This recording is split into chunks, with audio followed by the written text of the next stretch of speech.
Perkenalkan, saya Balas Christian Topea dengan NIM 23030122. Pada kesempatan kali ini, saya akan mempresentasikan hasil kajian jurnal yang berjudul Deteksi Bakteri Pseudomonas cihori terbawa benih sawi putih asal Korea Selatan dengan metode PCR, yang ditulis oleh Nabila Zahra Khairunisa dan Safira Rizka Lestari dan diterbitkan dalam jurnal Agrocentrum edisi Mei 2024. Topik ini sangat relevan dengan bidang agronomi dan karantina tumbuhan karena membahas bagaimana metode PCR digunakan untuk mendeteksi patogen karantina pada benih hortikultura impor.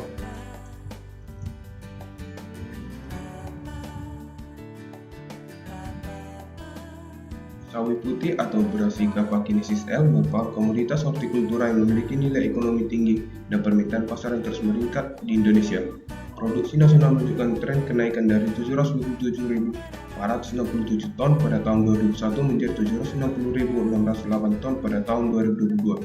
Untuk memenuhi kebutuhan benih, Indonesia mengandalkan impor dari negara lain termasuk Korea Selatan. Namun, benih impor berisiko membawa patogen berbahaya seperti Pseudomonas cihori yang termasuk organisme pengganggu tumbuhan karantina atau OPTK golongan A2 yang menyebabkan bercak daun, pembusukan jaringan, hingga kematian tanaman.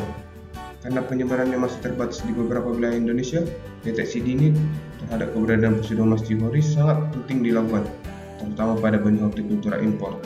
Salah satu metode yang efektif dan akurat untuk mendeteksi keberadaan patogen ini adalah polymerase chain reaction atau PCR. Metode ini mampu mengidentifikasi DNA patogen secara spesifik dan cepat, sehingga dapat digunakan sebagai alat screening dan pengawasan benih karantina.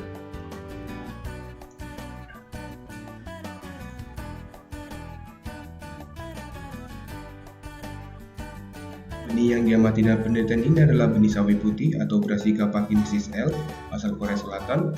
Sawi putih merupakan tanaman hortikultura yang memiliki masa panen yang singkat, adaptif terhadap berbagai kondisi lingkungan, dan sangat diminati oleh pasar domestik karena sifatnya cepat tumbuh dan bernilai ekonomi tinggi.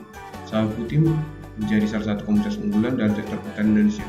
Untuk memenuhi kebutuhan benih yang terus meningkat, Indonesia mengandalkan impor dari negara lain, namun benih impor harus melalui proses pengawasan ketat karena berpotensi membawa patogen berbahaya.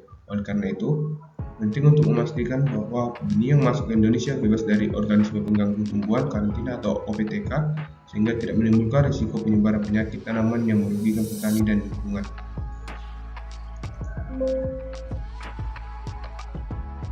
Patogen yang diamati dalam penelitian ini adalah Pseudomonas cihori, yaitu bakteri gram negatif berbentuk batang yang termasuk dalam organisme pengganggu tumbuhan karantina atau OPTK golongan A2. Patogen ini dapat menyerang berbagai tanaman hortikultura termasuk sawi putih dan menyebabkan gejala berupa bercak daun, pembusukan jaringan, serta hawar yang berujung pada kematian tanaman. Gejala khasnya adalah munculnya lesi hitam yang dikelilingi warna kuning pada daun yang dapat menyebar dengan cepat melalui air, hujan, dan angin. Karena Pseudomonas cihori termasuk dalam OPTK golongan A2, artinya penyebaran masih terbatas di Indonesia dan belum menyebar secara luas. Oleh karena itu, pengawasan terhadap benih impor sangat penting untuk mencegah masuknya patogen ini ke wilayah Indonesia yang masih bebas. Deteksi dini menjadi langkah krusial dalam sistem karantina tumbuhan agar benih yang masuk ke Indonesia benar-benar aman dan tidak menjadi sumber penyebaran penyakit tanaman yang merugikan secara ekonomi dan ekologis. Pengendalian atau deteksi patogen. Metode yang digunakan dalam penelitian ini untuk mendeteksi keberadaan Pseudomonas cihori adalah polymerase chain reaction atau PCR. PCR merupakan teknik amplifikasi DNA yang sangat sensitif dan spesifik, sehingga mampu mendeteksi keberadaan patogen meskipun dalam jumlah yang sangat kecil. Proses PCR terdiri dari 3 tahapan utama, yaitu denaturasi untuk pemekaran ganda DNA, annealing untuk penempelan primer spesifik, dan extension untuk sintesis rantai DNA baru. Komponen utama dalam reaksi PCR meliputi DNA template, primer pSCR, dan pSCR, DNTP, buffer, dan DNA polimerase. Keunggulan metode PCR terletak pada kecepatan dalam menghasilkan data serta kemampuan mendeteksi DNA target secara akurat. Dalam konteks karantina tumbuhan, PCR menjadi alat yang sangat penting untuk screening benih sebelum diedarkan atau ditanam. Dengan menggunakan primer spesifik yang dirancang untuk mengenali Pseudomonas cihori, metode ini dapat memastikan apakah benih yang diuji membawa patogen tersebut atau tidak, sehingga dapat mencegah penyebaran penyakit tanaman secara lebih efektif. Angka penelitian 1. Penyemaian benih. Benih sawi putih disemai di atas kertas blotter dengan kertas buram yang telah dibasahi dengan aqua steril Benih ditutup dengan plastik wrap untuk mencegah kelembapan dan mencegah kontaminasi. Setelah 3-5 hari, benih tumbuh dan siap dipanen. Kecambah yang tumbuh dipotong dari pangkal akar hingga setengah batang untuk dijadikan sampel jaringan tanaman. Ketiga, ekstraksi DNA. Jaringan tanaman dikurus menggunakan mortar dengan bantuan nitrogen cair. Ekstraksi DNA dilakukan menggunakan DNA extraction kit atau genite melalui serangkaian tahapan. 1. Penambahan buffer GP1 dan RNA-CA. 2. Inkubasi dan sentrifugasi bertahap. 3. Pencucian dengan buffer W1 dan mass buffer.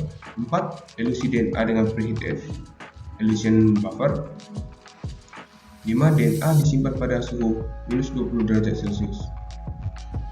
Amplifikasi DNA atau PCR. DNA hasil ekstraksi diamplifikasi menggunakan primer spesifik PSCF dan PSCR. Reaksi PCR dilakukan sebanyak 35 siklus dengan tahapan 1. Denaturasi awal pada suhu 95 derajat Celcius selama 60 detik, denaturasi 95 derajat Celcius selama 30 detik, annealing 51 derajat Celcius selama 30 detik, extension 72 derajat Celcius selama 30 detik, dan final extension 72 derajat Celcius selama 60 detik. Elektroforesis. Gel agaros 1,2% disiapkan dan digunakan untuk memisahkan produk PCR. DNA hasil amplifikasi dicampur dengan loading dye dan gel red, lalu dimasukkan ke dalam sumur gel. Elektroforesis dilakukan pada tegangan 70 volt selama 30 menit. Visualisasi DNA hasil elektroforesis yang menggunakan UV transilluminator. Visualisasi menunjukkan apakah pita DNA terbentuk atau tidak sebagai indikator keberadaan Pseudomonas jihori. Hasil visualisasi DNA menunjukkan tidak terbentuknya pita DNA pada sumur gel target Pseudomonas jihori, yang berarti hasil PCR adalah negatif. Dengan kata lain, benih sawi putih yang diuji tidak terdeteksi membawa patogen OPTK tersebut. Peneliti juga menjelaskan bahwa perbedaan intensitas pita DNA dapat dipengaruhi oleh konsentrasi DNA, kualitas primer, dan kemungkinan adanya kontaminan seperti fenol atau metabolit sekunder. Namun dalam penelitian ini tidak ditemukan indikasi keberadaan Pseudomonas jihori sehingga benih dinyatakan aman dan bebas dari patogen.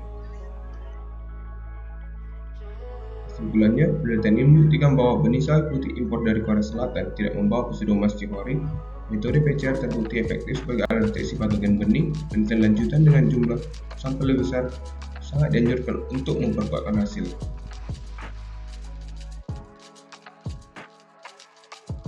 Berikut daftar pustaka dan link jurnal yang saya gunakan untuk presentasi saat ini.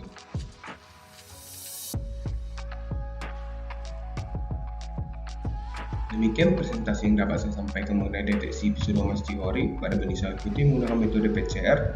Semoga materi yang dapat menambah wawasan kita semua tentang pentingnya pengawasan berhortikultura dan penerapan teknologi molekuler dalam bidang karantina tumbuh. Terima kasih atas perhatian Ibu dosen dan teman-teman. Jika ada pertanyaan, saya sangat terbuka untuk berdiskusi. Terima kasih.